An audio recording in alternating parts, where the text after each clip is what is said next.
Hello students, welcome back to our YouTube channel. मेरा नाम अमन कुमार, मैं आपका भाई, आपका दोस्त, आपका टीचर। और आज से मैं और तुम इस लेक्चर के अंदर शुरू करने जा रहे हैं क्लास 9th फिजिक्स को, जिसका पहला चैप्टर हमारे पास है मोशन। इस मोशन चैप्टर से हम लोग क्लास 9th की शुरुआत कर रहे होंगे फिजिक्स की।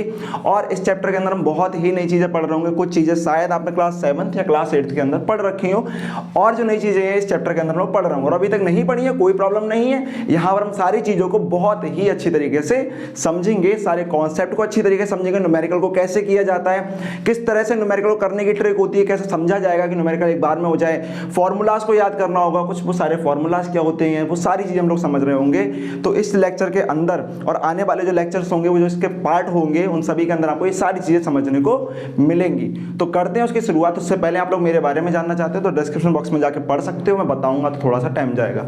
चलिए करते हैं इसकी शुरुआत। और मोशन चैप्टर के अंदर हमें क्या क्या पढ़ना है वो मैं आपको बता देता हूं। तो मोटा मोटा जो हमको पढ़ना है, सबसे पहले स्टेट ऑफ रेस्ट क्या होती है, स्टेट ऑफ मोशन क्या होती है, जो बोर्ड पे पीछे लिखा हुआ आपको दिख रहा होगा। आगे हम लोग पढ़ रहे होंगे डिस्टेंस क्या होता है, डिस्प्लेसमेंट क्या होता है, थोड़ा सा एक टच मिलेगा आपको स्केलर और वेक्टर क्वांटिटी का, ये क्या होती है। इसके बाद हम लोग चल रहे होंगे स्पीड पर, वेलोसिटी पर, एक्सेलरेशन पर, उनके ग्राफिकल रिप्रेजेंटेशन पर, मोशन के इक्वेशंस पर, यानी इक्वेशंस ऑफ मोशन पढ़ रहे होंगे। इसके बाद हम पढ़ेंगे यूनिफॉर्म सर्कुलर मोशन, सर्कल में मोशन कैसा होता है। ये सारी चीजें चैप्टर के अंदर हम लोग कवर करेंगे। तो करते हैं इस बढ़िया से चैप्टर की शुरुआत। तो हो जाइए शुरू। और सबसे पहले इसका नाम क्या है, मोशन। तो अगर मैं आपसे पूछूं तो यार, मोशन नाम सुनते ही दिमाग में कुछ चीज़ आती है कि कोई ना कोई ऑब्जेक्ट जो है वो मूव कर रहा है। जैसे अगर मैं बोलूं तो अभी यहाँ पे मैं चल रहा हूँ, फिर रहा हूँ, तो ये मैं मोशन में हूँ क्योंकि मैं यहाँ पे मूव कर रहा हूँ। तो मोशन जो जुड़ा हुआ होता है वो हमेशा मूवमेंट से जुड़ा हुआ होता है, किसी ऑब्जेक्ट की मूवमेंट से।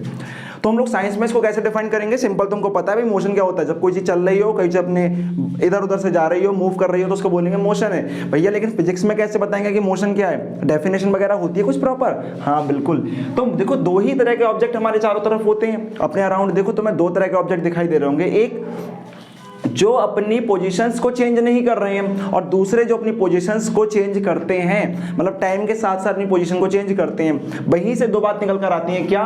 तो ऑब्जेक्ट की क्या हो सकती हैं, दो स्टेट हो सकती हैं। हमेशा किसी भी ऑब्जेक्ट की दो स्टेट होती हैं, पहली होती है स्टेट ऑफ रेस्ट और दूसरी होती है हमारे पास स्टेट ऑफ मोशन। अब ये स्टेट ऑफ रेस्ट क्या है? तो यार देखो, अभी अगर मैं यहाँ पे खड़ा हूं तो वीडियो में 1 सेकेंड, 2 सेकेंड, 3 सेकेंड, 4 सेकेंड, ये टाइम आगे बढ़ रहा है, पर जो मेरी पोजीशन है वो चेंज नहीं हो रही है। और उस कंडीशन में मैं होऊंगा स्टेट ऑफ रेस्ट में। और जैसे ही मैं यहाँ से मूव करना शुरू कर देता हूँ, अपनी पोजीशन को बदलना शुरू कर देता हूँ, देखो टाइम बदल रहा है और साथ साथ में मैं भी चल रहा हूँ, तो ये हो गई मेरी स्टेट ऑफ मोशन। समझ में आया? यानी अगर कोई ऑब्जेक्ट अपनी पोजीशन को चेंज ना करे टाइम के साथ साथ, तो वो स्टेट ऑफ रेस्ट में है। और अगर वो टाइम के साथ साथ अपनी पोजीशन को चेंज करे, अपनी जगह को चेंज करे जहां पर वो है, तो उसे बोलेंगे हम स्टेट ऑफ मोशन में है। तो डेफिनेशन बनती है, if the object does not change its position with time. If the object does not change its position, अपनी पोजीशन ना बदले कब, टाइम के साथ, is said to be at rest, तो हम बोलेंगे कि वो रेस्ट में है। तो डेफिनेशन क्लियर है, if the object does not change its position with the time is said to be at rest. कुछ एग्जांपल्स हम देख लेते हैं। जैसे मेरे पीछे ये बोर्ड है, ये भी क्या है, एट रेस्ट में, क्योंकि यहाँ पर आपके सामने मूव कर रहा है, नहीं कर रहा, मैं कर रहा था मूव, तो मैं मोशन में आ गया। अब जैसे हमने बॉल देखे, दीवारें देख लो अपने कमरे की, ट्रीज को देखो, पोल को देखो, हाउस को देखो, टेबल को देखो, बेंच को देखो, चेयर को देखो, ये सारी चीजें कोई भी इनमें से मोशन नहीं कर रहा है, ये सभी के सब रुके हुए हैं, अपनी पोजीशन को चेंज नहीं कर रहे हैं, तो इन्हें बोलेंगे हम ये स्टेट ऑफ रेस्ट में है। यानी जो अपनी पोजीशन को टाइम के साथ चेंज ना करें वो स्टेट ऑफ रेस्ट में है। क्लियर? दूसरा state of motion, if the object does not, हटा दो यार, डज भी हटा दो, इफ द ऑब्जेक्ट, मैंने क्या कर दिया, if the object changes its position with the time is said to be in motion. ठीक है, तो यहाँ पे थोड़ा सा घपला हो गया था, ये कुछ नहीं लिखना है। If the object changes its position with time is said to be in motion. अगर वो अपनी पोजीशन को टाइम के साथ साथ चेंज करे, समझ रहे? जैसे मैंने अभी बताया था, अगर मैं चल रहा हूं तो अपनी पोजीशन को टाइम के साथ चेंज कर रहा हूं, तो मैं किस में आ गया हूं, मोशन में। कुछ एग्जांपल, मूविंग कार, कार को मूव करते हुए देख लो भैया, मोशन में जा रही है। तुम रोज साइकिल ड्राइव करते होगे, बाइक ड्राइव करते होगे, तो वो सारी चीजें किस में होती है, मोशन में होती हैं। और जब रोक देते हो, खड़े रहते हो दोस्त के साथ टपरी पे, तो वो किस में आ जाती हैं। अरे अभी तो भी नहीं जाते हो ना टपरी पे, अभी क्लास 9th में, अभी कहाँ जा रहे भैया टपरी पे, यार कैसी बातें कर रहे हो। हाँ कोई बात नहीं, तो खड़े रहते हो साइकिल लेके, तो वो किस में हो गई, स्टेट ऑफ रेस्ट। चलना शुरू कर दिया, पोजीशन चेंज करना शुरू कर दिया, आगे स्टेट ऑफ मोशन में। तो moving car, a man walking, driving a bicycle, driving a bike, कुछ भी कर दो यार, ये सब क्या है, हमारे मोशन के एग्जांपल्स हैं। क्लियर हो गया? दो कंडीशन, जब पोजीशन चेंज ना हो तो स्टेट ऑफ रेस्ट, जब पोजीशन टाइम के साथ चेंज हो तो स्टेट ऑफ मोशन। अब किसी की स्टेट ऑफ मोशन को समझाने के लिए बहुत इंपॉर्टेंट चीज है, किसी की स्टेट ऑफ मोशन को समझाना है तो हमको जरूरत होगी एक रेफरेंस पॉइंट की। किसकी? Reference point. अब ये रेफरेंस पॉइंट क्या होता है या रेफरेंस पॉइंट बोल दो या हम बोल दो एक कोई ऑब्जेक्ट होगा जिसको हम एज अ रेफरेंस यूज कर रहे होंगे। समझना, जैसे अगर मैं तुमसे पूछूं तो तुम मुझे मोशन में क्यों कहोगे, मुझे मोशन में क्यों कह रहे हो? क्योंकि मेरी पोजीशन चेंज हो रही है, क्योंकि जिस रोड पे या जिस फ्लोर के ऊपर मैं चल रहा हूं वो फ्लोर स्टेबल है। बात समझ रहे हो? जिस फ्लोर पे मैं चल रहा हूं वो फ्लोर स्टेबल है, पर आपको भी फ्लोर नहीं दिखा, आपको नहीं दिखा, मुझे दिख रहा है फ्लोर, तुम्हें नहीं दिख रहा है। अब तुम कैसे कह रहे हो यार कि भैया तुम मोशन में हो? तो तुमने क्या देखा यार, पीछे इनका जो बोर्ड है ना वो अपनी जगह पे है, जो व्हाइट बोर्ड है वो अपनी जगह पे है, और ये बंदा फालतू में इधर से उधर टहले जा रहा है। ठीक है, तो मैं किस में आ गया? मोशन में। कैसे पता करा? क्योंकि पीछे जो बोर्ड था वो स्टेबल था, उसने पोजीशन चेंज नहीं करी, इसका मतलब वो स्टेट ऑफ रेस्ट में था। अब स्टेट ऑफ रेस्ट में वो है और मैं उसके कंपैरिजन में, उसके रेफरेंस से अगर देखो, इसको देखते रहो और इसके कंपैरेटिवली मुझे देखोगे तो मैं यहाँ पर चलता फिरता हुआ दिखाई दूंगा, तो मैं मोशन में आ गया। इसका मतलब हमें किसी स्टेशनरी ऑब्जेक्ट को एज अ रेफरेंस यूज करना पड़ेगा। अब स्टेशनरी ऑब्जेक्ट क्या होते हैं? ऐसे स्टेशनरी, ये वाला स्टेशनरी नहीं, पेन पेंसिल वाला नहीं, स्टेशनरी का मतलब होता है रुका हुआ ऑब्जेक्ट। कौन सा? स्टेशनरी ऑब्जेक्ट लेना है। ठीक है, स्टेशनरी ऑब्जेक्ट आपको लेना है। स्टेशनरी का मतलब होता है ऐसा ऑब्जेक्ट जो रेस्ट में है। ठीक है, उस ऑब्जेक्ट को एज अ रेफरेंस यूज करना पड़ेगा। फॉर एग्जांपल, जब आप लोग अपने आज जाओ रोड पे खड़े हो जाओ बाहर जाके, ठीक है, बीच में खड़ा नहीं होना, साइड में होना है, कार को चलते हुए देखो, और कैसे पता करोगे कि वो जो कार है वो मूव कर रही है? क्योंकि तुम सामने देखोगे, जो सामने पोल है, जो सामने घर भी हैं और जो सामने शॉप वगैरह है, वो सारी अपनी जगह पर रुकी हुई हैं। समझ रहे हो? वो सारी चीजें अपनी जगह पर रुकी हुई हैं। उनके कंपैरिजन में जो कार है वो अपनी पोजीशन को चेंज करती हुई जा रही है। ठीक है, तो जो बाइक है वो जा रही है, बाइसाइकिल है वो जा रही है, ट्रक है वो जा रहे हैं, लेकिन जो घर है, जो पोल है, वो स्टेशनरी ऑब्जेक्ट है। तो उनके रेफरेंस में तुम्हें देखना पड़ेगा कि यार ये ऑब्जेक्ट तो मेरा ऐसे ही रहा, पोल तो मेरा ऐसे ही रहा, ये लगा हुआ है पोल, बोले पोल तो ऐसे ही रहा, पर ये कार जा रही है। ठीक है, तो पोल के कंपैरिजन में कार अभी यहाँ पर थी, फिर आगे आई, टाइम बढ़ रहा है, पर पोल चेंज नहीं हो रहा है, ये बढ़ रहा है, ये बढ़ रहा है, ये बढ़ रहा है, बढ़ रहा है। तो कौन मोशन में है? कार, क्योंकि हमने उससे कंपैरिजन करा।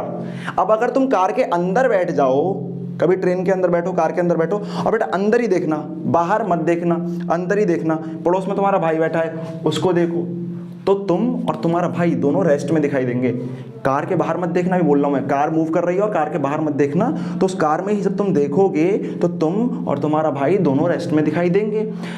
अब तो अपना मोशन पता करना, जैसे तुम बाहर देखोगे, बाहर देखते ही तुम्हें लगेगा यार ये घर तो यहीं पे है, मैं आगे जा रहा हूँ, घर से दूरी बढ़ती हुई जा रही है मेरी, पोल से मेरा डिस्टेंस बढ़ता हुआ जा रहा है। इसका मतलब जो मोशन बताना है हमें किसी का मोशन डिफाइन करना। बात समझना जो मैं कह रहा हूँ, एक बार इसको रिवाइंड करके पीछे से देख लेना।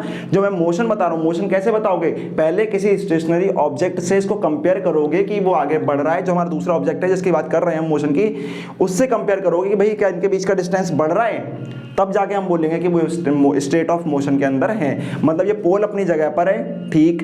अगर कार का डिस्टेंस पोल से बदल रहा है तब हम बोलेंगे कि जो कार है वो किस में है? मोशन में है। दूसरी बात, जो पोल है वो स्टेशनरी है, तो जो दूसरा ऑब्जेक्ट लेना है जिसको रेफरेंस के पॉइंट पे यूज कर रहे हो वो हमारा स्टेशनरी होना चाहिए। इतना क्लियर हो गया? अब इस पूरे लेक्चर के अंदर हम लोग जो पढ़ रहे होंगे वो हमारा नए तरह का मोशन होगा जिसका नाम है रेक्टिलिनियर मोशन।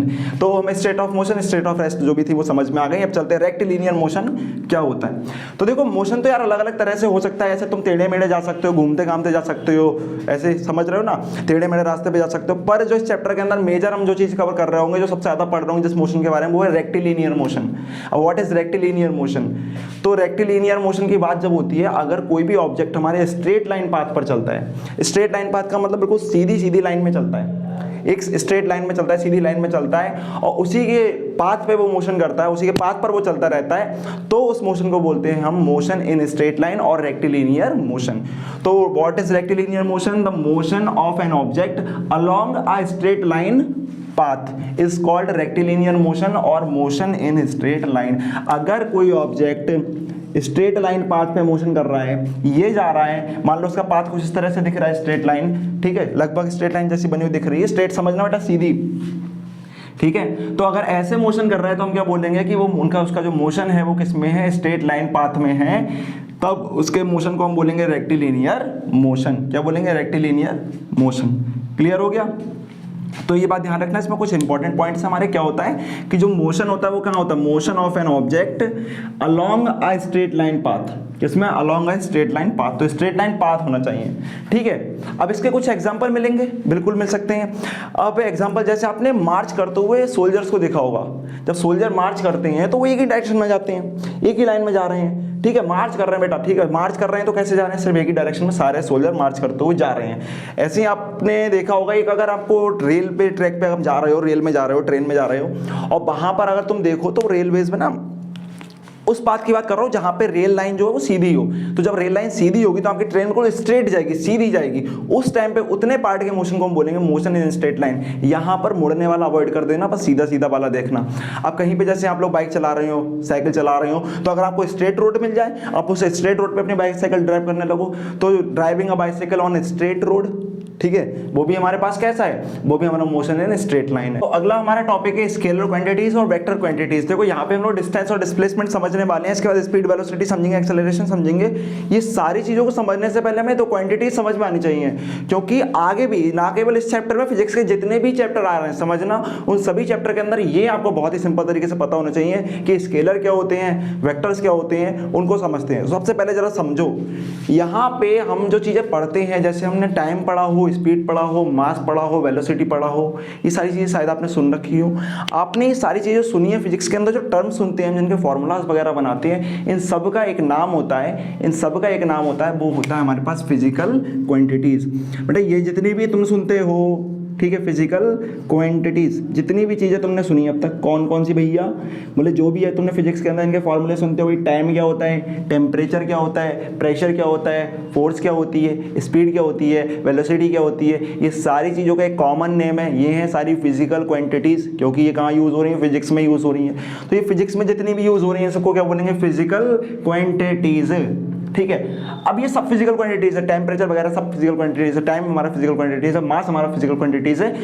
अब ये जो फिजिकल क्वांटिटीज है, इनको एक्सप्रेस जब आप करने जाते हो तो ये दो तरह से एक्सप्रेस होती हैं, ठीक है। एक्सप्रेस कैसे करोगे? दो तरह से कर सकते हो, या कहें हम दो टाइप की फिजिकल क्वांटिटीज होती हैं जिनको एक्सप्रेस करने के दो तरीके होते हैं, ठीक है। कुछ फिजिकल क्वांटिटीज को एक्सप्रेस करने के लिए सिर्फ और सिर्फ उनके मैग्नीट्यूड यानी उनके न्यूमेरिकल वैल्यू की जरूरत होती है, और कुछ हमारे पास जो फिजिकल क्वांटिटीज होती हैं जिनको एक्सप्रेस करने के लिए मैग्नीट्यूड प्लस डायरेक्शन की भी जरूरत होती है। अब भैया ये क्या बातें बोल रहे हो, डायरेक्शन कहाँ से आ गई? सुनो, फॉर एग्जाम्पल से शुरू करेंगे फिर समझाऊंगा, ठीक है। पहले ऊपर मत जाना, पहले एग्जाम्पल से समझना। बेटा मैंने तुमको बोला, मैं क्या बोल लूँगा, तुम मेरी मम्मी बोलेंगी, बेटा मम्मी ने बोला बेटा 5 किलो शुगर ले आना, तुम शुगर लेने गए 5 किलो, ठीक है।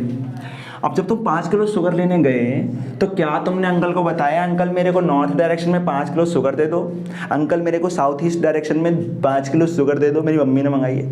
नहीं ना, तुमने उसको 5 kg बोला अंकल को, अंकल 5 kg शुगर दे दीजिए, तो अंकल को समझ में आ गया, अंकल को समझ में आ गया कि 5 किलो शुगर देनी है। इसमें कुछ और एक्सप्रेस करने की जरूरत ही नहीं है। मतलब ये मास था ना, जो केजी में आता है वो क्या होता है? मास होता है, यानी मास एक फिजिकल क्वांटिटी है। अब इस मास वाली फिजिकल क्वांटिटीज को जैसे ही आपने इसकी न्यूमेरिकल वैल्यू बताया, इसका मैग्नीट्यूड बताया, मैग्नीट्यूड बराबर numerical value, magnitude is a numerical value. Numerical value का जो 5 लिखा हुआ है वो न्यूमेरिकल वैल्यू, यही इसी को मैग्नीट्यूड बोलते हैं। तो मैग्नीट्यूड जैसे तुमने बताया 5 kg शुगर दे दो अंकल, उन्होंने दे दी तुम्हें, तो इसका मतलब क्या हुआ कि अंकल को समझ में आ गया भाई 5 किलो मांगी है, बात क्लियर हो गई। क्या इसमें डायरेक्शन बताने की जरूरत है? नहीं है ना। बस यही तो हमारे पास स्केलर क्वांटिटीज है। तो स्केलर क्वांटिटीज वो आती हैं जिसमें हमें डायरेक्शन की जरूरत होती ही नहीं है। अगर उसकी न्यूमेरिकल वैल्यू बता दी, उसका मैग्नीट्यूड बता दिया, वो पूरी तरीके से एक्सप्रेस हो जाएगी। Scalar quantities expressed by only magnitude. इनको बताने के लिए, इनको एक्सप्रेस करने के लिए वी ओनली रिक्वायर्ड मैग्नीट्यूड, ठीक है। अब जरा समझ लो, यहाँ पे हमारे पास आगे देखेंगे, हमारे पास क्या हुआ, ये शुगर निकल कर आ गई 5 kg। ये वाला एग्जांपल समझ में। आज दूसरा पूछते हैं, जैसे तुमने किसी से पूछा भाई यार टेम्परेचर कितना हो रहा है, उस बंदे ने तुमको बताया कि भाई 40 डिग्री सेल्सियस टेम्परेचर हो रहा है। अब क्या उसको 40 डिग्री सेल्सियस बताने के बाद तुम्हें ये बताना पड़ेगा कि भाई 40 डिग्री सेल्सियस इस डायरेक्शन में हो रहा है, इतने एंगल पर हो रहा है। भाई देखो 40 डिग्री सेल्सियस हो रहा है पर 45 डिग्री के एंगल पर हो रहा है। किसी और से पूछने का भाई मेरा वाला तो 90 के एंगल पर हो रहा है, अगले पूछ गए 60 के एंगल पर हो रहा है, ऐसा होता है कभी नहीं, क्योंकि तुमने जैसे ही 30 डिग्री सेल्सियस 40 डिग्री सेल्सियस से कुछ भी बताया, बात क्लियर हो गई। तुम अपना फीवर चेक करते हो, टेम्परेचर पता चलता है, बात क्लियर हो गई। मतलब यहाँ पर टेम्परेचर जो है वो हमारी स्केलर क्वांटिटी, क्यों स्केलर क्वांटिटी को जैसे ही आप लोग एक्सप्रेस करोगे किससे, उसकी मैग्नीट्यूड से, वो पूरी पूरी एक्सप्रेस हो जाएगी। बात समझ में आ गई।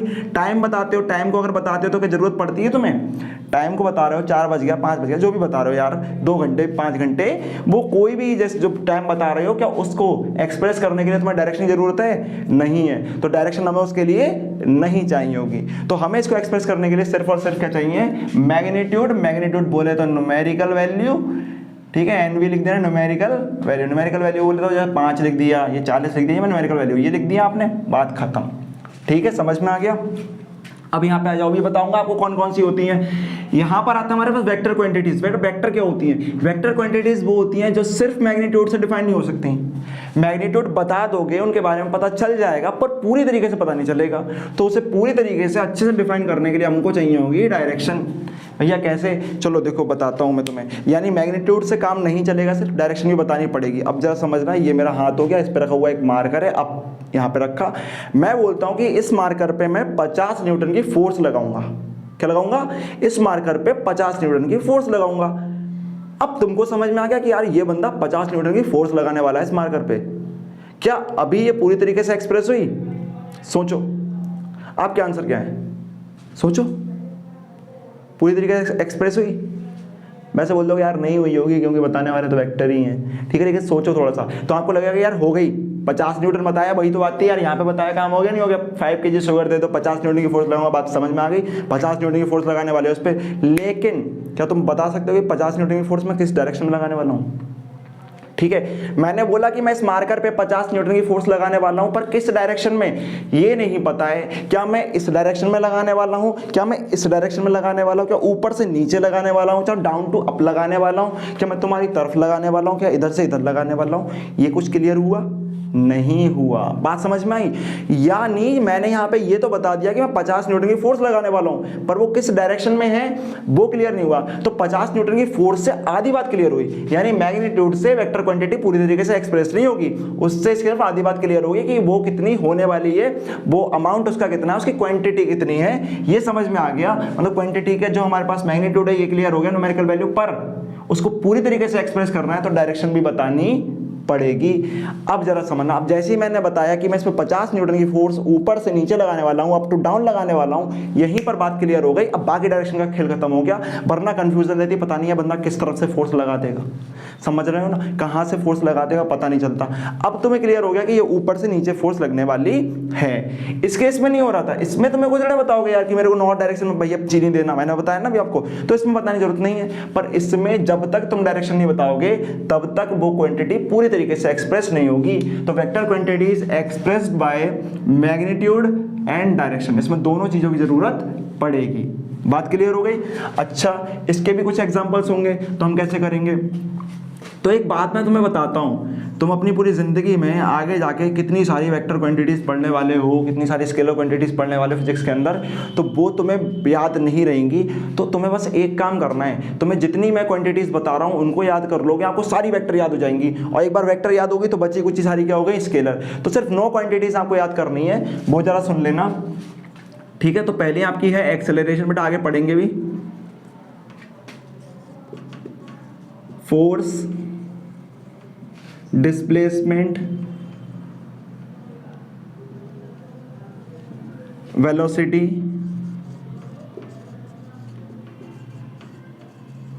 मोमेंटम और इम्पल्स, फील्ड और we can say area. Area भी एक वेक्टर होता है। ठीक है, अभी फिलहाल आपका यूज नहीं हो क्लास 9th में। वेट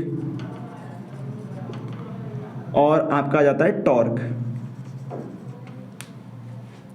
ठीक है, या मोमेंट भी बोल सकते हो, इसको मोमेंट बोलते हैं, इसको मोमेंटम बोलते हैं, इसको मोमेंट बोलते हैं। तो ये जो मैंने आपको लिख दी है 9 क्वांटिटीज, देखो सुनो, ये बेटा सूत्र हैं, ये थोड़े से ध्यान रखना। अगर ये 9 क्वांटिटीज आपने याद कर ली तो आपको सारी वेक्टर और सारी स्केलर याद हो गई एक बार में। कैसे? क्योंकि दुनिया में जितनी भी तुम्हें क्वांटिटीज पढ़ने को मिलेंगी आगे, पूरे यूनिवर्स में, पूरी फिजिक्स में जितनी भी क्वांटिटीज पढ़ने को मिलेंगी वो स्केलर होंगी या वेक्टर होंगी, एक्सप्रेस करने के तरीके से। स्केलर कौन? जिनको एक्सप्रेस करना है सिर्फ मैग्नीट्यूड से, ठीक है। वेक्टर कौन?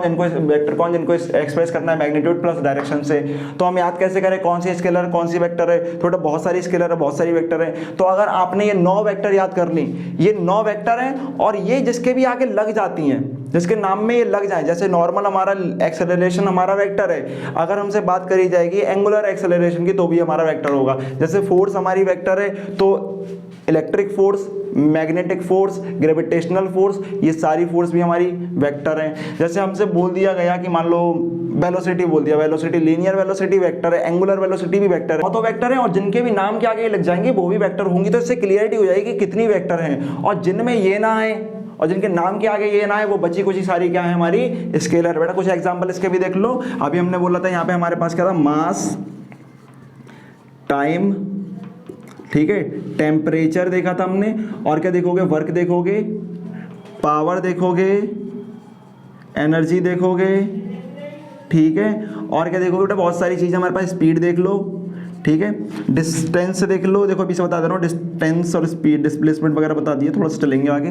तो ये सारी चीज़ें क्या हैं? ये बहुत चलती रहेंगी, ये भी बहुत चलेंगी, पर अगर आपने 9 याद कर ली तो आपको सारी वेक्टर समझ में आ गई कि जिनके नाम के आगे ये लग गई वो वेक्टर हैं, और ये तो वेक्टर हैं ही, ठीक है भैया। आज ही जाके मैं इसका रट्टा मार लूंगा, ठीक। और बची कुछ जो भी आ रही हैं आपकी पूरी दिख रही है समाज में, इनके अलावा वो सब क्या है? हमारी स्केलर। क्लियर हो गया? इतना आपको ध्यान रखना है। अब वैसे कुछ रिप्रेजेंटेशन भी होते हैं बेटा, वैसे इसको जो रिप्रेजेंट करते हैं, अगर कोई भी हम बनाते हैं तो उसके ऊपर हम लोग ना वेक्टर का साइन लगाते हैं, ये एरो लगाते हैं, पर क्लास 9th में ऐसा नहीं चलेगा। जैसे अगर मान लो कोई स्केलर क्वांटिटी होती है तो उसको हम सिंपली उसके सिंबल से रिप्रेजेंट कर देते हैं। किससे? अरे यार सर्कल नहीं बनाना उसके आगे, मतलब ऐसे रिप्रेजेंट कर देते, कैसे? ए बना के, ठीक है। हर कोई सिंपल सी होती है, जैसे मान लो हमारे पास मास है तो मास को हम सिंपली क्या करेंगे? एम से रिप्रेजेंट कर देंगे। बात क्लियर हो गई? लेकिन अगर बेटा हमारे पास फोर्स है, एक्सेलरेशन है, तो हम एक्सेलरेशन के ऊपर ए वेक्टर लगाएंगे, फोर्स के ऊपर हम एफ वेक्टर लगाएंगे। ये वेक्टर का मतलब क्या हो गया कि ये बता रहा है कि भैया इसके पास केवल सिंबल है, सिंबल रिप्रेजेंट करता है उसकी न्यूमेरिकल वैल्यू या मैग्नीट्यूड को। यहाँ पे उसके ऊपर एक वेक्टर का साइन आ रहा है जो बता रहा है कि इसके पास इसकी मैग्नीट्यूड तो है ही, यानी ए रिप्रेजेंट कर रहा है मैग्नीट्यूड को, साथ में बता रहा है इसके पास डायरेक्शन भी है। पर क्लास 9th में आपको ये सिर में दर्द नहीं लेना है, आपको सिंपली रिप्रेजेंटेशन करना है, पर ध्यान रखना कि वेक्टर कौन है, स्केलर कौन है। अब एक बहुत ही इंपॉर्टेंट हमारे पास टॉपिक है जिसको हमें देखना है, वो डिस्टेंस और डिस्प्लेसमेंट। देखो यहीं से चैप्टर की बढ़िया वाली शुरुआत होती है, क्योंकि फॉर्मूलाज वगैरह यहीं से आना शुरू होते हैं, मतलब इसको पढ़ोगे तो आगे जाके फॉर्मूला बनेंगे। तो डिस्टेंस से शुरुआत करते हैं। अब डिस्टेंस क्या होता है? अब देखो मैं यहाँ से एग्जाम्पल शुरू करते हैं। मान लो ये है यहाँ पे आपका घर और यहाँ पे है आपके दोस्त का घर, ठीक है। आपके दोस्त ने आपको किया कॉल, यानी ए पॉइंट पर तुम हो, बी पॉइंट पर तुम्हारा मित्र है, ठीक है। और तुम्हारे मित्र ने, तुम्हारे दोस्त ने तुमको किया कॉल, भाई आजा, भाई मेरे घर पे आजा, मम्मी पापा नहीं है, मज़े करेंगे, ठीक है। बोले ठीक है आ रहा हूँ। तो ये क्या हुआ? ये टहलता आपके घर पे गया, सही है, ये आ गया। फिर अगले दिन फिर से हुआ, फिर से इसने कॉल करा, बोला भाई आज मेरे मम्मी पापा फिर से घर पे नहीं है, आजा। तो इसने सोचा यार कल तो मैं उसी रास्ते से गया था, मेरे को मज़ा नहीं आया, मैं तो दूसरे रास्ते चलता हूँ। तो ये गया, फिर दूसरे रास्ते से गया, घूमते घामते, ठीक है, इधर उधर घूमते घामते टपरी वपरी पे इधर से होते हुए गया। उसके बाद क्या हुआ? इसको फिर से भाई का, उसके दोस्त का कॉल आया, भाई बोला भाई आज फिर से नहीं है, फिर से खेलेंगे, घर पे आ जा। तो बोला ठीक है आ रहा हूँ। ये दूसरे रास्ते से चला गया, एक और रास्ते चला गया। अब इसके दोस्त को यार रोज मतलब कॉल करता, वो कहता है यार इसको पहले दिन बुलाया तो जल्दी आया, देर में सही आया, ठीक है, दूसरे दिन बुलाया और देर में आया, अगले दिन बुलाया और देर में आया। ये बोला ना, बोला आज तेरे को जितना पॉसिबल हो उतना जल्दी से जल्दी आ जा। अब इसने क्या करा? ये तुम्हारा जो तुम थे या तुम्हारा दोस्त था, इसने करा निंजा हथौड़ी को कांटेक्ट, ठीक है। तो निंजा हथौड़ी को बुलाया, भाई निंजा हथौड़ी मेरे को ले जा। तो आया, डिंग डिंग डिंग डिंग करते वो सीधा सीधा ले गया, मतलब घरों के ऊपर से जम करते वो ले गया। समझ रहे हो? निंजा हथौड़ी को देखा ना, घरों के ऊपर जम करता जा रहा है, वो रोड के ऊपर नहीं जा रहा, उसे पता है ना रोड मुड़ेगा जाके, फिर टाइम लगेगा, सीधे सीधे चलते चलते चला गया। तो भाई इसने क्या करा? इसने करा कांटेक्ट और ये सीधा सीधा चला गया। सीधा सीधा कहाँ चला गया? उसके घर चला गया। बोला भाई आज तो तू बहुत जल्दी आ गया। तो डिफरेंस कुछ दिखा भी? ये तो एग्जाम्पल था। अब समझते हैं हुआ क्या यहाँ पे। तो बेटा पहले वो इस पाथ से गया था पाथ नंबर 1, फिर वो इस पाथ से गया था पाथ नंबर 2, फिर वो इस पाथ से गया था पाथ नंबर 3, फिर वो इस पाथ से गया था पाथ नंबर 4। पकड़ लिया ना, ये वाला पाथ तीसरा था, ये दूसरा था। ऐसा कुछ नहीं, कहीं भी कर सकते हो, वो तो मैंने इसे कर दिया, ठीक है। तो ऐसा नहीं है कि आप करोगे। तो ये जो अलग अलग रास्ते थे ना, अलग अलग रास्ते से वो अपने दोस्त के घर पे जा रहा था। अब यहाँ पे भैया डिफरेंस क्या आया, तो जरा देखो डिस्टेंस क्या होता है। तो डिस्टेंस देखो, जो भी रास्ते से हम लोग चल के जाते हैं, जिस भी पाथ को हम फॉलो करते हैं, तो उसे हम क्या बोलते हैं, डिस्टेंस। जैसे आपके दोस्त ने आपसे पूछा भाई तू कितना चल कर आया, तो तुम जिस रास्ते से चल के आए होगे उसको बता दो कि यार मेरा रास्ता 2 किलोमीटर लंबा था, 1.5 किलोमीटर था, 3 किलोमीटर लंबा था, वो 4 किलोमीटर था। तो इस तरीके से आप बता दो इसकी लेंथ कितनी थी, तो उसके हिसाब से अपना डिस्टेंस बता दोगे। इसका मतलब जो डिस्टेंस होता है वो क्या होता है, तो the actual length of the path covered by a moving object और बॉडी। यानी अगर कोई मूविंग ऑब्जेक्ट है, तुम हो, कोई कार है, कोई बाइक है, अगर वो जिस पाथ पर चलती है उसकी हम एक्चुअल लेंथ निकाल लें। क्या निकाल लें, एक्चुअल लेंथ। मतलब जहां जहां पर आप चलकर गए हो उसकी पूरे की लेंथ ले लो। मान लो आप पहले पाथ से यहां चलकर आए हो इस रास्ते से, तो इस पूरे की लेंथ अगर निकालोगे तो वो ए और बी के बीच में डिस्टेंस हो जाएगी। समझ में आ गया। अगर आप इस वाले पाथ से गए हो ऊपर वाले से, तो इसकी लेंथ निकालोगे तो ये भी ए और बी के बीच में डिस्टेंस हो जाएगी। ये डिस्टेंस दूसरा है, क्योंकि पाथ बदलेगा तो डिस्टेंस बदलेगा, क्योंकि डेफिनेशन कह रही है the actual length of the path covered by the body. तो जो बॉडी या मूविंग पार्टिकल या मूविंग ऑब्जेक्ट जो पाथ कवर कर रहा है उसकी लेंथ को ही हम डिस्टेंस बोलेंगे। अगर पाथ बदलेगा तो डिस्टेंस भी बदलेगा। तो अगर वो इस पाथ से जा रहा है तो उसका डिस्टेंस कुछ और होगा, ऊपर वाले पाथ से जा रहा है डिस्टेंस कुछ और होगा, और अगर वो इस पाथ से जा रहा है डिस्टेंस कुछ और होगा, इस पाथ से जा रहा है डिस्टेंस कुछ और होगा। ये जो चारों के चारों हैं वो हमारे पास क्या है, डिस्टेंस है। ये चारों डिस्टेंस है क्योंकि उसने 4 अलग अलग पाथ उसने ट्रेवल करे, ठीक है। उसने 4 अलग अलग पाथ पर वो गया, तो हर पाथ की जो एक्चुअल लेंथ होगी वही उसका डिस्टेंस होगी। इतना क्लियर हो गया।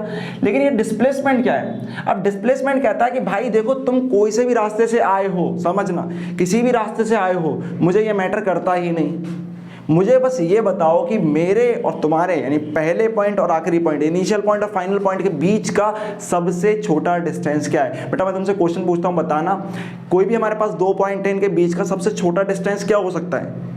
क्या हो सकता है, वो हो सकती है कि स्ट्रेट लाइन। अगर हम कोई भी 2 पॉइंट लेकर उनके बीच में अगर स्ट्रेट लाइन ड्रॉ कर दे तो उनकी सबसे छोटा डिस्टेंस होती है, ठीक है। और जो सबसे छोटा डिस्टेंस होता है उसी को हम क्या बोलते हैं, डिस्प्लेसमेंट। तो what is displacement, the shortest distance between the initial and the final point, final position of a body along with direction.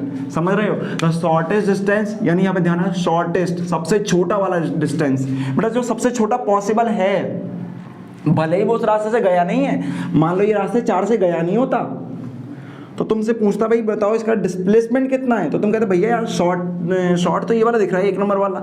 नहीं बेटा वो शॉर्ट दिख रहा है, पर शॉर्टेस्ट पॉसिबल कितना है। जो पॉसिबल होता है, जो सबसे छोटा वाला पाथ पॉसिबल होता है, उसी को हम बोलते हैं डिस्प्लेसमेंट। तो पॉसिबल तो तब भी यही है, तो एक पॉसिबल पाथ जो है वो स्ट्रेट लाइन पाथ जो है वो यही पॉसिबल है, तो इसी को हम क्या बोलेंगे, इसका डिस्प्लेसमेंट। तो displacement is the shortest distance between the initial and the final position of a object of a body along with the direction, ठीक है। तो इसमें डायरेक्शन भी इंक्लूड होगी, यानी अभी तक जो इस रास्ते से हम लोग जा रहे थे, अलग अलग आपने पाथ ट्रेवल करे थे, उसमें आपको ये नहीं बताना पड़ रहा था मैं किधर से किधर आ रहा हूँ। क्यों क्यों क्यों, क्योंकि यहाँ पर देखो हर पॉइंट पर डायरेक्शन बदल रही है, इसलिए हम डायरेक्शन बता नहीं सकते। समझ रहे हो ना, यहाँ पे हर पॉइंट पर डायरेक्शन बदल भी रही है और हमें डायरेक्शन की जरूरत होती भी नहीं है। पर जब भी हम बात करते हैं डिस्प्लेसमेंट की, तो डिस्प्लेसमेंट होता है शॉर्टेस्ट डिस्टेंस, और शॉर्टेस्ट डिस्टेंस जो होता है वो स्ट्रेट लाइन पाथ होता है, और स्ट्रेट लाइन की हम एक जो डायरेक्शन है वो दिखा सकते हैं। और डायरेक्शन कहाँ से होगी, अगर वो यहाँ से मूव करके इधर जा रहा है, डायरेक्शन उसकी इस तरफ होगी। हालांकि इसमें मैंने बता दिया है आपको कि ये ऐसे बना दिया है, पर इसका मतलब ये है कि ये ए से बी पर जा रहा है, ये ए से बी पर जा रहा है, ये ए से बी पर जा रहा है, पर इसमें डायरेक्शन इंक्लूड होगी। समझ रहे हो। अब जरा दोबारा समझो, डिस्टेंस क्या है, जो भी पाथ किसी ऑब्जेक्ट ने ट्रेवल करा है उसकी एक्चुअल पाथ की अगर हम लेंथ को मेजर कर लें तो वही हमारा डिस्टेंस होगी। जिस भी पाथ पर गए हो उसकी लेंथ को मेजर करोगे तो वो तुम्हारा डिस्टेंस होगी। तो ये सब चल के जो गए हो वो तुम्हारे क्या होगा, डिस्टेंस। तो 1 2 3 4 ये सभी तुम्हारे क्या है, डिस्टेंस है, क्योंकि अलग अलग पाथ ट्रेवल करे हैं, ये अलग अलग डिस्टेंस है तुम्हारे। क्योंकि डिस्टेंस कहता है कि पाथ को नापो, डिस्टेंस पता चलेगा। अब आगे क्या है, डिस्प्लेसमेंट, तो डिस्प्लेसमेंट बोलता है the shortest distance between initial and final position. तो जो इनिशियल पोजीशन ए थी और फाइनल पोजीशन बी थी, तो इनके बीच का जो सबसे छोटा शॉर्टेस्ट डिस्टेंस जो है डायरेक्शन के साथ, उसको बोलेंगे डिस्प्लेसमेंट, जो कि पॉसिबल हो सकता है। अब कोई भी अगर दो हमारे पास पॉइंट हैं तो उन दो पॉइंट के बीच में शॉर्टेस्ट डिस्टेंस हमेशा स्ट्रेट लाइन ही होता है। तो हम ये भी बोल सकते हैं कि जो डिस्प्लेसमेंट हमारा होता है, डिस्प्लेसमेंट या जो शॉर्टेस्ट डिस्टेंस जो हमारा होता है वो हमेशा एक स्ट्रेट लाइन पाथ होता है। कैसा होता है? स्ट्रेट लाइन पाथ, ये हमेशा में स्ट्रेट लाइन पाथ ही मिलेगा। ये डिस्टेंस वाला पाथ कैसा भी हो सकता है, स्ट्रेट लाइन भी हो सकता है, पर जो डिस्प्लेसमेंट है वो हमेशा स्ट्रेट लाइन पाथ ही होगा इनिशियल और फाइनल पोजीशन के बीच में। क्या इतना कुछ क्लियर हुआ? अब इनका रिप्रेजेंटेशन देखते हैं जरा। तो बेटा इसका सिंबल जो होता है डिस्टेंस का, डिस्टेंस का सिंबल होता है हमारे पास, तो इसका सिंबल बना लेते हैं हम। तो सिंबल हमारे पास जो इसका होता है वो होता है हमारे पास एस। तो एस जो होता है वो हम इसका सिंबल यूज करते हैं, ठीक है। और उसके बाद अगर हम लोग बात कर रहे होंगे स्मॉल एस से सिंबल इसका दिखाएंगे, और फिर बात करते हैं इसकी यूनिट की। बेटा यूनिट पता है क्या होती है? यूनिट, तो यूनिट जो इसकी है वो क्या है हमारे पास? मीटर है, मीटर। और मीटर जो हमारी होती है वो एसआई यूनिट है। शॉर्ट फॉर्म में इसको स्मॉल एम से दिखा देंगे। ये कैसी है? एसआई यूनिट, या इसको हम बोलते हैं एमकेएस यूनिट। अब भैया ये क्या आ गई? एसआई और एमकेएस यूनिट। तो बेटा जितने भी हम लोग यूनिट पढ़ने वाले हैं, जितने भी हम लोग यूनिट फिजिक्स में यूज़ करते हैं, तो जो करंटली हमारे पास जो सिस्टम चलता है, सिस्टम ऑफ यूनिट है, उसे बोलते हैं इंटरनेशनल सिस्टम ऑफ यूनिट, या हम इसको बोलते हैं सिस्टम इंटरनेशनल डी यूनिट, ये फ्रेंच में रखा गया था नाम। तो जितने भी यूज़ करेंगे वो एसआई के ही यूज़ करेंगे। तो जो मैं लिखूंगा यहाँ पर यूनिट्स, जितने भी यूनिट्स मैं लिखूंगा वो एसआई के होंगे। इसके अलावा भी दूसरे यूनिट होते हैं। लेंथ है ना, डिस्टेंस क्या एक्चुअली एक लेंथ है। तो लेंथ को तुम सेंटीमीटर में भी नाप सकते हो, किलोमीटर में भी नाप सकते हो, ठीक है, डेकामीटर में भी नाप सकते हो, डेसीमीटर में नाप सकते हो, माइल्स में भी नाप सकते हो। पर जो फिजिक्स में हमारा एसआई यूनिट है उसका, तो वो है हमारा मीटर। तो बेटा सेंटीमीटर किलोमीटर भी मिलेगा, पर जो एसआई यूनिट है वो आपको मीटर ही लिखना है। तो जब आप क्वेश्चन कर रहे होगे, एग्जाम में कर रहे होगे, तो वहां पे आप लोग मीटर ही लिखोगे इसका एसआई यूनिट। दूसरा यूनिट अगर पूछेगा तो जिसका सीजीएस यूनिट होता है, ये एमकेएस सीजीएस क्या होता है, इसका मैं एक बेसिक वीडियो बनाऊंगा, वहां पे आप लोग देख लेना, ठीक है। एक 5 मिनट का बेसिक वीडियो होगा, उसमें आपको समझ में वो आ जाएगा कि एसआई, एमकेएस, सीजीएस और एक और होता है वो क्या होता है। तो सीजीएस में जो इसका यूनिट होता है वो सेंटीमीटर होता है। बट हमको एग्जाम के पॉइंट ऑफ व्यू से यही ध्यान रखना है, इसको भी ध्यान रखेंगे कि सीजीएस इसका सेंटीमीटर होता है, और आपको पता होगा कि सेंटीमीटर छोटा होता है। इसके बाद अगर हम बात करेंगे तो ये निकल कर आ गया। अच्छा, क्वांटिटी कौन सी होगी ये? तो अभी आपको बताया था मैंने कि क्वांटिटी कौन सी है। तो ये क्वांटिटी हमारी है स्केलर। अभी पीछे बताया था स्केलर, क्यों? क्योंकि अभी हमने डिफाइन करा था स्केलर वेक्टर। अब उसको मैं दोबारा डिफाइन करता हूँ। डिस्टेंस अगर तुम्हें किसी का बताना है तो तुम्हें डायरेक्शन की जरूरत नहीं पड़ती है। मतलब अगर तुम बता रहे हो कि मैं 10 किलोमीटर 5 किलोमीटर चल के आया, तो उसमें एक पर्टिकुलर डायरेक्शन नहीं है, इसलिए आप डायरेक्शन नहीं बता सकते। समझ रहे हो? क्योंकि उसमें एक पर्टिकुलर डायरेक्शन है ही नहीं, बहुत सारी डिफरेंट पॉइंट पर डायरेक्शन चेंज हो रही है। इस वजह से आपकी कोई भी एक सर्टेन डायरेक्शन नहीं है, और ना ही उसकी रिक्वायरमेंट होती है, और ना ही आप उसको एक्सप्रेस कर सकते हो। समझ में आ गया? तो इस तरीके से ये हमारी स्केलर क्वांटिटी, क्योंकि इसमें रिक्वायरमेंट नहीं होती है किसी भी तरह की डायरेक्शन की। इसको सिर्फ और सिर्फ मैग्नीट्यूड से डिफाइन कर सकते हैं, और मैग्नीट्यूड होगा क्या? वो होगा जो भी पाथ चलकर आया हो उसकी एक्चुअल लेंथ। क्लियर हो गया?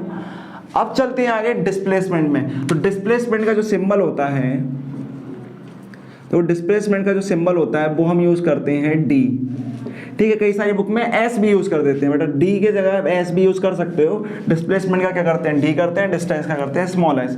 स्मॉल एस उसको भी करते हैं। तो यार 9th क्लास में डिस्टेंस, डिस्प्लेसमेंट में डेफिनेशन वगैरह में रखते हैं फर्क, लेकिन न्यूमेरिकल्स वगैरह में इतना उनके सिंबल्स में ध्यान नहीं देते हैं, तो वो चलेगा। जब आप बना रहे हो तो वहां पे आप डी लिख देना। अब है तो ये भी डिस्टेंस ही, लेकिन कौन सा वाला? Shortest distance. अब बेटा बताना जरा यहाँ पे, अगर तुमसे मैं कहूँ डिस्टेंस नापो, तुमने किस में नापा उसको? मीटर्स में। फिर अगर मैंने तुमसे बोला डिस्प्लेसमेंट नापो, तो डिस्प्लेसमेंट भी तो तुम्हारा डिस्टेंस है, शॉर्टेस्ट है, तो नापोगे तो उसको भी मीटर में। तो इसका भी जो ऐसा यूनिट होता है वो क्या होता है हमारे पास? मीटर होता है। तो इसका भी ऐसा यूनिट क्या होगा? मीटर होगा। और इसके बाद अगर हम बात करें तो ये क्वांटिटी कैसी होगी? तो ये होगी हमारे पास वेक्टर क्वांटिटी। अगर मैं इसकी क्वांटिटी लिख दूं क्वांटिटी, तो वो क्या होगी हमारे पास? Vector quantity. तो ये ध्यान रखना है, क्योंकि वेक्टर क्वांटिटी वो जिसके पास डायरेक्शन भी चाहिए। अब स्ट्रेट लाइन पाथ लेता है ये सिर्फ, भले ही स्ट्रेट लाइन पाथ पॉसिबल ना हो। एक बात ध्यान रखना, फिर से बता रहा हूँ, कई बार बच्चे सोचते हैं भैया यार 2 पॉइंट के बीच में जरूरी थोड़ा ना स्ट्रेट लाइन पाथ हो। हाँ, नहीं होगा, पर जहाँ पे तुम खड़े हो वहाँ से, जैसे मान लो तुम कहीं भी चल के आए, तुम अपने घर से कॉलेज गए, तो एक काम करना बेटा, कॉलेज से एज्यूम करो कि तुम्हारा घर किस डायरेक्शन में है, तो उसमें एक स्ट्रेट लाइन एज्यूम करना है, बस आपको क्या करना है, एक स्ट्रेट लाइन एज्यूम करना है। जो स्ट्रेट लाइन आप लोग एज्यूम करोगे वही आपका स्ट्रेट लाइन पाथ होगी। अब कुछ इंपॉर्टेंट पॉइंट है ना जो इसके अंदर हम लोग समझेंगे। सबसे पहले देखो यहाँ पर क्या है, अगर आप इस फिगर को देखो तो इसके अंदर हमने कितने पाथ चले हैं, 4। ये चारों के 4 पाथ क्या है, हमारे डिस्टेंस हैं। तो जितने भी पाथ कोई ऑब्जेक्ट चलते हैं, चाहे 1 हो, वो इसमें 2 दे रखा है, 3 दे रखा है और 4, ये सारे के सारे जो पाथ है वो हमारे डिस्टेंस हैं। तो कोई भी सही वो पाथ चल के जा रहा है वो डिस्टेंस होगा। इतना क्लियर हो गया। और जो डिस्प्लेसमेंट की बात आएगी तो डिस्प्लेसमेंट कह रहा है कि मुझे सारे पाथ से मतलब नहीं है, सारे पाथ से मतलब है ही नहीं, जो सबसे छोटा वाला है वही डिस्प्लेसमेंट है। तो सबसे छोटा वाला कौन है, और वो भी स्ट्रेट लाइन होना चाहिए। तो सबसे छोटा ऐसा नहीं, अगर मान लो ये 4th नहीं होता तो ये आप देखते हो और बोलते सबसे छोटा ये नहीं, फिर भी आपको स्ट्रेट लाइन ही लेना है, यानी आपको लेना है स्ट्रेट लाइन है। बात क्लियर हो गई। तो आपका कौन सा 4th, तो 4th है आपका डिस्प्लेसमेंट। बात समझ रहे हो। यानी डिस्प्लेसमेंट की जब बात होगी तो हमारे दिमाग में एक बात हमेशा रहनी चाहिए कि स्ट्रेट लाइन बननी चाहिए, वही हमारा डिस्प्लेसमेंट होगी। ठीक है, अगर उससे नहीं भी गया है वो, तब भी हम लोग एज्यूम करेंगे कि स्ट्रेट लाइन है। अगर मान लो इस पॉइंट और इस पॉइंट के बीच में डिस्प्लेसमेंट या इनके बीच का जो डिफरेंस था वो 50 मीटर होता, और भले वो किसी भी पाथ से जाता, पर डिस्प्लेसमेंट हमेशा 50 ही रहता, क्योंकि डिस्प्लेसमेंट पाथ पर डिपेंड करता ही नहीं है। वो कहता है कि मुझे स्ट्रेट लाइन दो, बात खत्म। ठीक है, इतना करना है आपको। अब कुछ इन दोनों में रिलेशन है वो आपको समझना है, जरा देखना। ठीक है, तो बहुत ही इंपॉर्टेंट रिलेशन है जो आपके MCQs बनाते हैं, वो बेटा समझ रहा बहुत अच्छी तरीके से। सबसे पहले अगर मैं आपको बताऊं तो जरा कंपेयर करना, यहाँ पर डिस्प्लेसमेंट कौन है, पाथ 4 है हमारा डिस्प्लेसमेंट, और पाथ 1 2 3 4 सभी के सब हमारे डिस्टेंस हैं। तो अगर मैं बोलूं तो हमें एक चीज कॉमन दिखाई दे रही है कि पाथ 4 और पाथ 4 ये डिस्टेंस भी है और ये डिस्प्लेसमेंट भी है, क्योंकि ये सबसे छोटा डिस्टेंस है इसीलिए डिस्प्लेसमेंट है। या हम कह सकते हैं कि स्ट्रेट लाइन डिस्टेंस है इसीलिए ये डिस्प्लेसमेंट है। मतलब स्ट्रेट लाइन डिस्टेंस डिस्प्लेसमेंट के इक्वल हो सकता है। इसका मतलब एक कंडीशन, सिर्फ और सिर्फ एक कंडीशन ऐसी हो सकती है जिसमें डिस्टेंस इक्वल हो जाए किसके, डिस्प्लेसमेंट के, जिसमें डिस्टेंस डिस्प्लेसमेंट के इक्वल हो सकता है। वो कंडीशन कौन सी होगी, स्ट्रेट लाइन वाली, स्ट्रेट लाइन पाथ वाली होगी, तब वहां पर डिस्टेंस और डिस्प्लेसमेंट इक्वल होंगे। एक पॉइंट तो ये है। लेकिन अगर कंडीशन नंबर 1 2 और 3 को देखें तो 1 2 और 3 इन तीनों पाथ को देखो तो ये तीनों पाथ डिस्टेंस हैं पर ये डिस्प्लेसमेंट नहीं है। तो इनको अगर देखो तो 1 2 और 3 ये क्या 4 से बड़े हैं, मतलब पाथ नंबर 4 जो हमें दे रखा है, क्या पाथ नंबर 4 जो कि डिस्प्लेसमेंट है, ठीक है, उस डिस्प्लेसमेंट से ये 2 नंबर बड़ा है, ये 1 नंबर वाला पाथ बड़ा है, ये 3 नंबर वाला बड़ा है। इसका मतलब ऐसी कई सारी कंडीशन हो सकती हैं, ऐसे कई सारे पाथ हो सकते हैं जो कि डिस्प्लेसमेंट से कैसे हो, बड़े हो। यानी ऐसे बहुत सारे हमारे पास डिस्टेंस हो सकते हैं जो डिस्प्लेसमेंट से बड़े हो, पर एक ही डिस्टेंस ऐसा हो सकता है जो डिस्प्लेसमेंट के बराबर हो। मतलब एक ही डिस्टेंस डिस्प्लेसमेंट के बराबर हो सकता है, वो कौन सा होगा, शॉर्टेस्ट डिस्टेंस या स्ट्रेट लाइन डिस्टेंस। बहुत सारे अलग अलग डिस्टेंस हमारे डिस्प्लेसमेंट से बड़े हो सकते हैं, पॉसिबल है, क्योंकि एक के अलावा जो भी डिस्टेंस लोगे आप लोग, कोई भी पाथ लोगे तो वो डिस्प्लेसमेंट से बड़ा ही होगा। तो इस इधर हम क्या बोलेंगे, distance is equal to displacement in only one case, and distance is greater than displacement, it can happen in many of cases. ठीक है, अब इन दोनों को अगर मिला दे तो हमें निकलेगा distance is greater than equal to displacement. अगर दोनों को एक बार में बोले तो हम बोलेंगे distance is greater than equal to displacement. It means distance can be equal to the displacement और distance can be greater than to displacement. ठीक है, तो जो हमारा डिस्टेंस है वो डिस्प्लेसमेंट से बड़ा भी हो सकता है बहुत सारे केसेस में, और एक केसेस में उसके बराबर भी हो सकता है। ये आपको मल्टीपल चॉइस में पूछा जाएगा।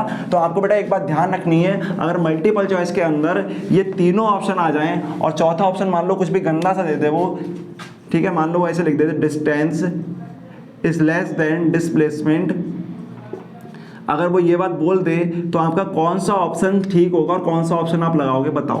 तो ये 4 ऑप्शन है। तो बेटा तुम्हें देख के ये भी सही लगेगा कि हाँ भैया आपने बताया था कि डिस्टेंस डिस्प्लेसमेंट के इक्वल हो सकता है, पर ये बात तो सिर्फ एक केस में लगती है, सभी केस में नहीं लगती, यानी यूनिवर्सली ये हमारा ठीक नहीं है। डिस्टेंस जो है डिस्प्लेसमेंट से बड़ा हो सकता है, भैया बात तो सही है, डिस्टेंस जो डिस्प्लेसमेंट से बड़ा हो सकता है, पर क्या सभी केसेस में हो सकता है, नहीं भैया, एक केस छूट जाएगा। अब बात आती है कि distance greater than equal to displacement, ये हो सकता है, हाँ ये हो सकता है, क्योंकि इसमें सारे केस इंक्लूड हो गए, क्योंकि दो ही तरह के तो केस है जिसमें वो बराबर हो सकता है या उससे बड़ा हो सकता है, वो सारे इसमें इंक्लूड हो गए। तो ऑप्शन हमारा ये सही होगा, ये हमारा यूनिवर्सल स्टेटमेंट है, हर जगह पे सही होगा। ये सिर्फ एक केस में सही होगा, ये बहुत सारे केस में सही होगा एक को छोड़कर, और ये सभी केस में सही होगा। और फोर्थ ऑप्शन जो हमारा distance is less than displacement, ये तो कभी हो ही नहीं सकता, क्योंकि डिस्टेंस कभी भी डिस्प्लेसमेंट से छोटा नहीं होगा। ठीक है, अच्छा इस वाले रिलेशन से एक फॉर्मूला और नहीं बना सकते हो, एक रिलेशन और बना सकते हो बेटा। डिस्टेंस को इधर ही लिखे रहने देना, डिस्टेंस लिख दिया आपने, ठीक है। डिस्प्लेसमेंट को उठा के इसके अपॉन में ले जाओ, पहले ये लगा दो sign greater than equal to. अब डिस्टेंस को अगर इसके अपॉन में ले आओगे तो ये हो जाएगा distance upon displacement, distance upon displacement. यहाँ से सब कुछ चला गया तो यहाँ पे क्या बचेगा एक, क्योंकि वन इस सबके मल्टीप्लाई में होते तो यहाँ पे बचेगा वन। तो here we can say distance upon displacement, distance upon displacement greater than equal to one, distance upon displacement is greater than equal to one. ये सारे रिलेशन आपको ध्यान रखने हैं, समझ में आ गया, यहीं से हमने निकाला है, बात समझ में आ गई। तो ये सारी चीजें आपको ध्यान रखनी है। तो इस लेक्चर में इतना ही, अगले लेक्चर में मिलेंगे और वहां पे डिस्टेंस और डिस्प्लेसमेंट के करेंगे कुछ न्यूमेरिकल, स्पीड और वेलोसिटी को भी समझेंगे, इजी से लेकर हार्ड न्यूमेरिकल तक करेंगे। इसके अलावा आप लोग घर पे भी प्रैक्टिस करना है न्यूमेरिकल की, और इस लेक्चर के जो नोट्स थे वो आपको पीडीएफ नोट्स डिस्क्रिप्शन बॉक्स के अंदर मिल जाएंगे, तो वहां से जाके आप लोग डाउनलोड कर सकते हो। तब तक के लिए अपनी तैयारी में लगे रहो। जय Hind, good bye, take care.